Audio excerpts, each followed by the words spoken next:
আগামী নির্বাচনে যেহেতু দেশ স্বাভাবিক অবস্থায় থাকে নাই, ইলেকশনই সমঝোতায় দুই শিবিরে দুই মেরুতে ভাগ হয়ে গেছে।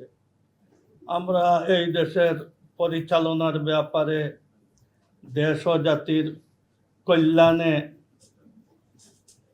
আমাদের কাছে জাতীয়তাবাদী দলই অন্য দলের চাইতে বেশি আস্থাভাজন, যার কারণে জাতি ও দেশের কল্যাণের জন্য আমরা জাতীয়তাবাদী দল, শহীদ জিয়াউর রহমানের আপনার দল,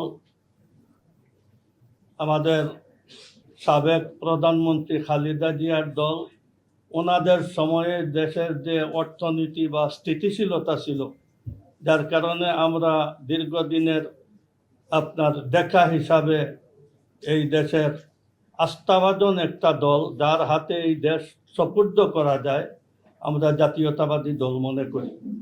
যার কারণে আমরা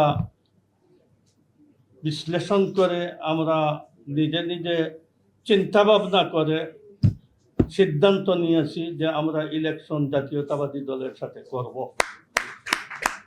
যার কারণে আমরা এই সিদ্ধান্তে উপনীত হয়েছি। আল্লাহ তাআলা যেন আমাদের সামনের রাস্তাটাকে যেন ভালো রাখেন, ভালো চলেন।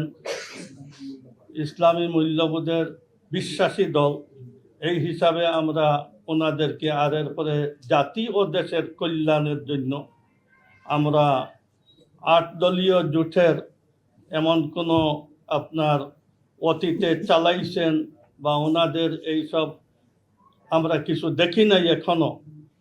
আমরা বিএনপিকে 3 টার্ম দেখছি, যার কারণে আমরা বিএনপির উপরে আস্থা রাখতে পারি। আর বিএনপির উপর কাছে এই আবেদন আমাদের থাকবে যে সরকার গঠন আল্লাহ তাআলা যদি তৌফিক দেয়, তাহলে এই দেশের জনসাধারণ যেভাবে দেশকে সামলানো আর অগ্রসর করে নেওয়া, ঠিক এইভাবে ইসলামী অঙ্গনটাকে যেন আপনার গতিশীল করা হয়। আওয়ামী লীগে এই 15-16 বছরে ইসলামের যে অবস্থা ঘটাইছে, এখান থেকে যেন আমরা উত্তীর্ণ হইতে পারি। আল্লাহ তাআলা যেন আমাদেরকে ইসলাম নিয়ে, ধর্ম নিয়ে, দেশ নিয়ে যেন সুন্দরভাবে আমরা চলতে পারি, এটা আল্লাহ তাআলার কাছে আমরা কামনা করি।